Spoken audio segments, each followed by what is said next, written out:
Good morning to all of you. So, myself Shree Jain, AKGEC Engineering College, Ghaziabad. Today, I will teach you about the NIST Cloud Computing Reference Architecture. That is a part of Cloud Computing subject KCS 713 for final year students. So, what do you mean by NIST Cloud Computing Reference Architecture? The full form of NIST is National Institute of Standard and Technology, and this is one organization which gives the standard architecture for deploying cloud computing environment. So if any business organization want to deploy its on cloud, so one kind of reference or blueprint architecture is required, so that the provider can follow that architecture and deploy one cloud computing services. So for deploying any cloud computing services and to be host that services on the public domain, one kind of architecture have to be followed, that is given by NIST organization. So, firstly we have to understand what is this reference architecture.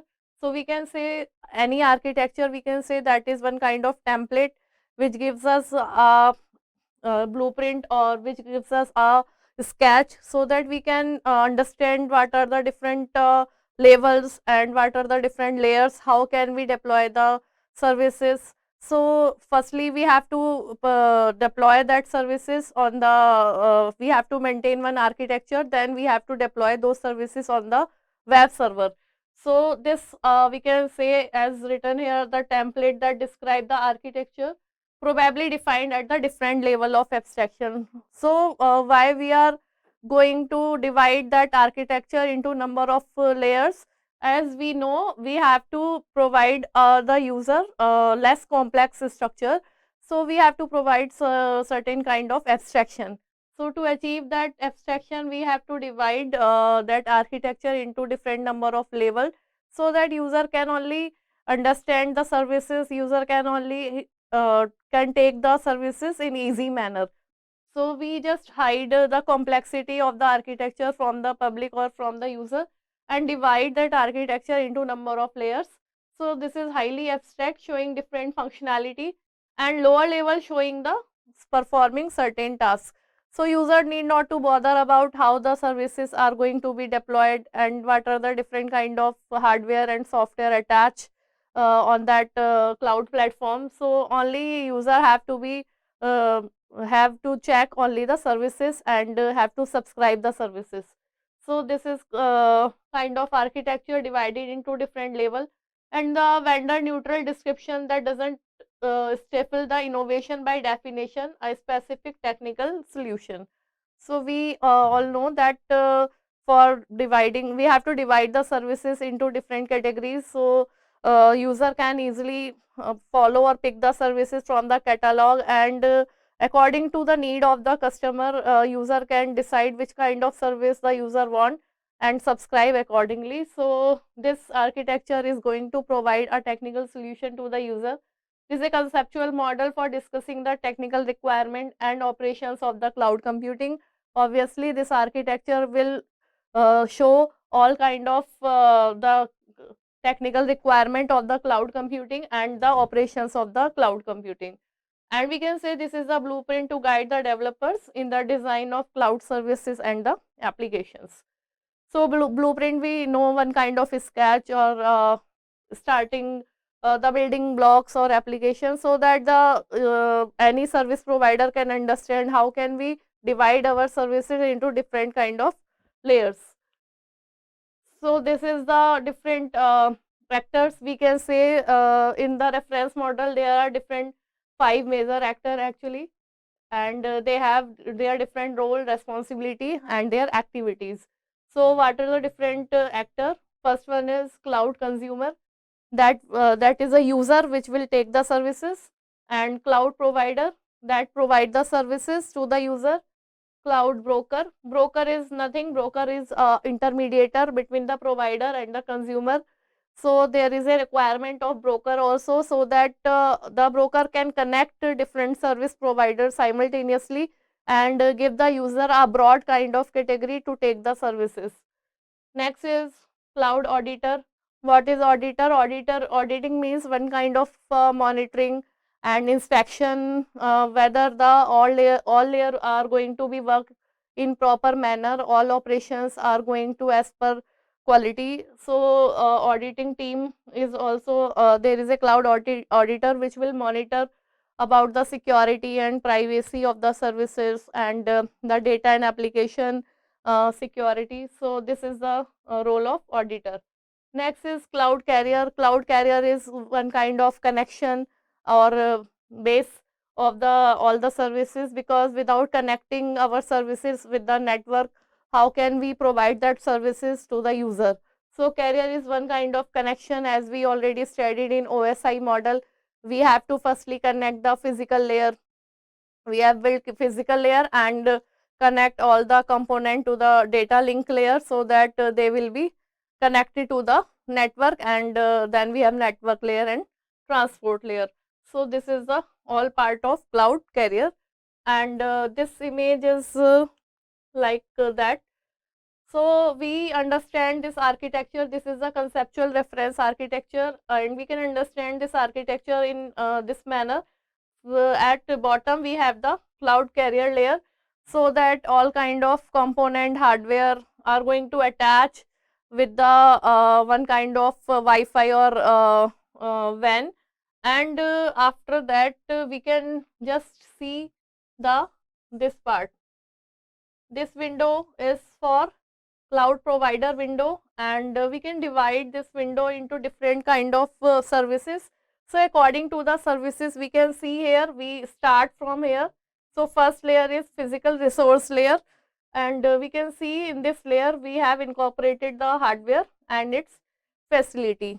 Hardware means all kind of we have to just build up the rack space of motherboard.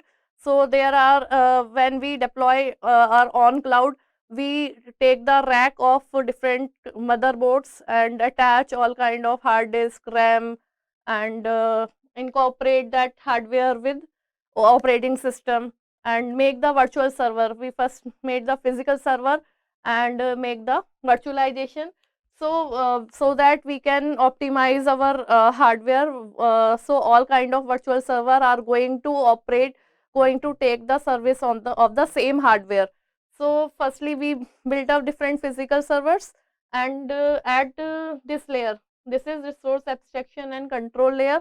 This at this layer we virtualize all this hardware, so that this hardware can be provisioned among different, divided among the different virtual server, and those, if there is any request of any virtual instance or virtual machine, the user is going to subscribe or taking the service of infrastructure.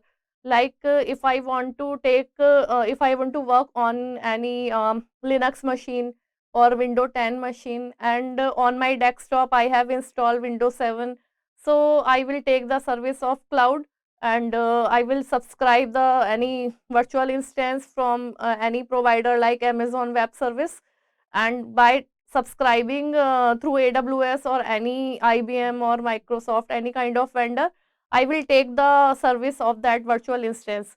So how can we subscribe, how can we take the service of that instance? When this hardware is incorporated on the cloud server, and this control layer will virtualize this server to the different virtual instances. It depend on the provider at what number of how many virtual instances that provider is going to be divided. So at control layer different virtual instances will be built up, and above that we have service orchestration layer. So how it is, why it is named as orchestration? Because we know we want that at different layer our data will flow, and all services are going to be connected to the internet. So we divide this orchestration. Actually this service orchestration is this combination of these three. So we can say at this point, at service orchestration layer we have three layer: physical layer, control layer, and service layer. So physical layer, at physical layer we have incorporated all kind of hardware which we want to convert into the service, and at control layer this hardware is going to be converted into virtual instances, and after that we divided that services into different kind of service. So there are three services actually that we can say that are the main services. So first one is at bottom we have infrastructure. IaaS means infrastructure as a service. Above then we have platform as a service, PaaS, and above then we have software as a service.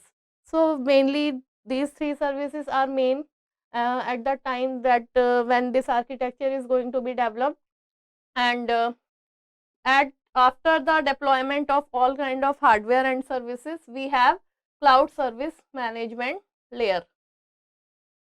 So at this layer actually we have three kind of services.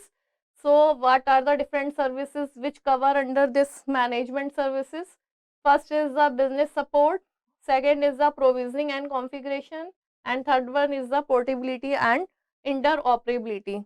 So how can we say what are the different services? There, business support.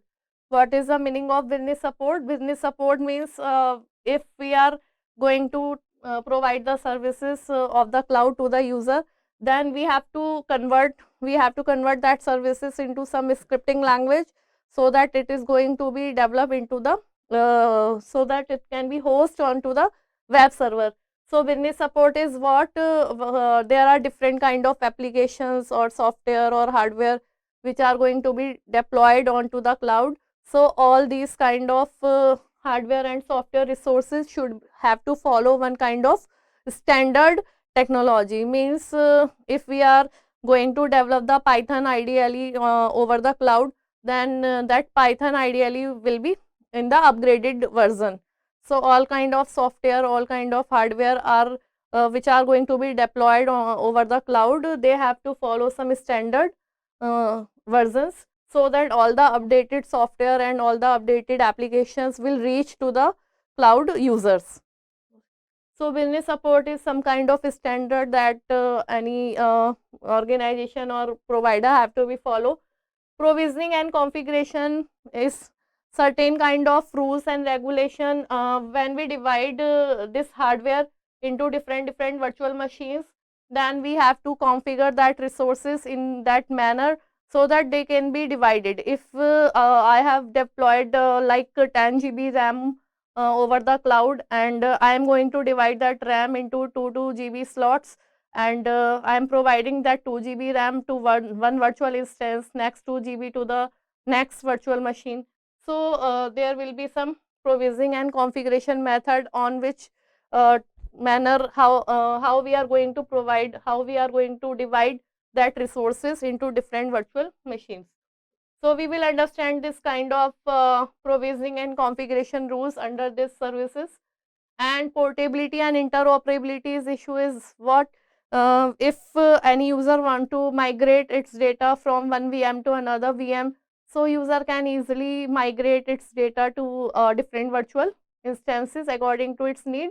And if the user is migrating their data from one virtual server to another virtual server, then the data should have the it should be portable, so that there will be no degradation of the quality of the data, or there will be no data loss of the user.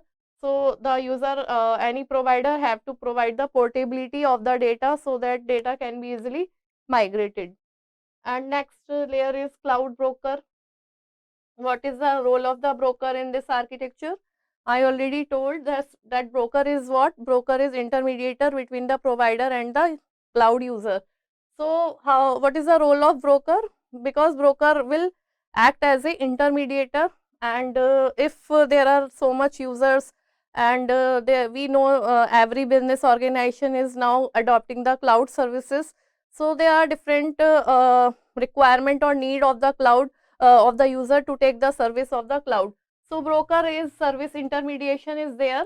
Service intermediation means broker will provide one GUI or interface to the user, so that user can have the facility to just pick the from the category what kind of service the user want, and broker will connect all the provider into the same platform, and the provider will actually going to provide its services on the rental basis to the user. So provider will connect to the broker and provide its services to the broker, and user will interact directly with the broker, not to the provider. So if any CSP, if any cloud service provider have only infrastructure service and one CSP is going to provide only platform as a service, so how can we combine those services into the one platform? So broker will combine all kind of services, either it is infrastructure as a service or platform as a service or software as a service. So all these services are going to be combined into the one platform, and that will be possible with the help of cloud broker. So it will work as a service intermediation. And next is service aggregation. What is service aggregation? I already told, all the service provider will tie up with the broker and provide its services on the rental basis to the broker. So according to the customer need, customer will pay for that service, and the broker will connect all the provider, and the money according to the service, the provider will get the money. So service aggregation, in service aggregation all the service is going to be combined. And service arbitrage means it's the depend on the broker, not the all provider are going to be connected into the same platform, but they are not fixed. So broker can change anytime, broker can change the provider to the, can switch the provider to the different provider. So service arbitrage means if any provider is not going to provide the quality of services, or if broker feel that any broker is any provider is not going to provide the right service, so broker can change the provider to another provider. So this is the role of arbitrage. And here we have the cloud consumer. So consumer is only user which are going to take the service of this all services of the cloud. And last is cloud auditor. Cloud auditor is what? Cloud auditor is one kind of monitoring committee, auditing committee, which have the role like security audit and privacy impact audit and performance audit. So the role of cloud auditor is what? To check whether all the services are purely going to be work in a proper manner, or if there is any security or privacy issue. If any security issue is going to be occur, then that will be resolved by auditor. If any attacker or any hacker is going to fetch the service, or any fake user is going to make the attack on the virtual server, so how can we can protect our virtual servers from the attackers? So security, in security audit, all the security team will work on that, make some policy or encryption algorithm will be applied, or public private key pair we can use to secure our data on the cloud center. And for privacy we can ensure the user identity, so that only legitimate user will access those services. And performance audit is for on quality assurance, so that we can ensure whether provider is going to provide the right quality to the user, and whether user have don't have any difficulty to access or upload their data over the cloud. And last is cloud carrier. Cloud carrier is, I already told, which provide the connection and connect all the hardware together with the network. So I already told what are the different actors. Actors are core individual or user with key responsibility. So every actor have their responsibility in the cloud architecture. And next is architectural components. Architectural component we already see in the diagram for managing and providing the cloud services. And these are the different, we can say, architectural component. What are those? Deployment. Deployment is one kind of architecture component. Orchestration layer is there, management layer, security and privacy. So we divided the architecture into main 5 components.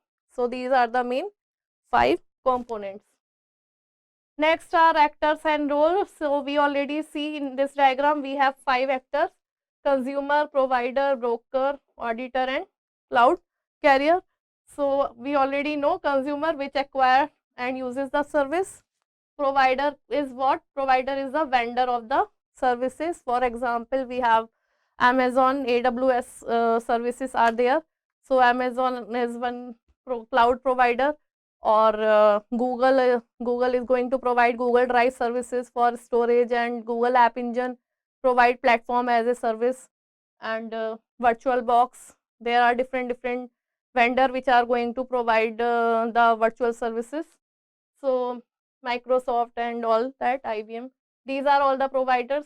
Broker is what? Intermediator between the consumer and the provider, which will going to hide the complexity of the services and create the new services. So we can take one example here, like Make My Trip. So MMT is going to combine, this is a broker which is going to give the facility of airline reservation to us, or we can reserve the hotel booking is also there, or railway reservation is also there. So all kind of services are going to combine, and MMT is providing the user one kind of GUI, so user can pick the category and can take the multiple services simultaneously. So this is the example of broker. And auditor is what? Independent performance, security monitoring and assessment of cloud services, and quality of assurance is also there. So carrier provide connectivity and transport of data and services between provider and the consumer. So I already told when we already studied OSI model in network. So OSI model also going to divide the different services over the net, and connecting those services to the web server, so that user can just type the URL and can take the service. So all the cloud services are going to be hosted on the web server, so that when the user search for any service, so user can type the URL and can fetch that services by registering themselves or login ID, and through login ID and password user can take the service. So we can say these all the actor are going to be interconnected with each other, so that they can the flow of services can be there. So we have consumer is connected to the provider, and we have auditor is connected to everyone, to cloud. This gray line is going to connected with cloud, consumer and broker and provider, so that auditing team can monitor if there is any security or privacy issue in the cloud services. And cloud carrier is going to connect all these kind of actors, and broker will connect with the consumer and the provider. So this blue line connection is communication path between provider and the consumer. Fine. And this is the communication path from auditor and auditing for collecting the auditing information, and this gray one is the communication path between broker and to provide the service to the cloud consumer. So consumer, what is the role of consumer in this architecture? So consumer role is that browses the services catalog of the provider, requests the service depending on the activity and usage scenario. So the services the user want to take, firstly consumer have to browse those services, and according to their need they can request the services and set up the service contract with the provider. This is very much important, as consumer, what kind of service the consumer want to take. Firstly the consumer have to sign one contract, that is called as SLA. This is service level agreement. So every provider have to make one policy or one service level agreement. That agreement actually required, so that we can measure the services the user is going to take that services, and according to uses of the services the bill can be ready, and the customer have to pay for those services the customer have already subscribed and used. So this SLA will be made by the provider, and consumer have to sign or make the contract with this agreement and accept this agreement. According to the price of the services the customer will have to pay accordingly. So it depend the kind of service. So first is software as a service consumer, that may be billed, that is based on the number of users, time of use, net bandwidth used and storage volume used. So any software as a services consumer will be charged according to the these are the parameter. So how much user is going to subscribe or take that services, the time, how much time the service is going to be used, in how many years the customer have built the contract and signed the contract for which time, and net bandwidth, how much bandwidth the customer is going to be used, and storage volume, how much volume of data storage the customer is going to take. So these all parameter will required in the SLA to be mentioned, and these according to these parameter their subscription charges will also be mentioned into the SLA. Next is infrastructure as a service and platform as a service consumer, that may be built according to the processing, storage, network resources, number of virtual machines, HTTP calls, number of IP used, net bandwidth and storage volume. So all these parameters will be used or will be defined in SLA, so that the provider will charge to the customer according to the requirement or consumption of the resources.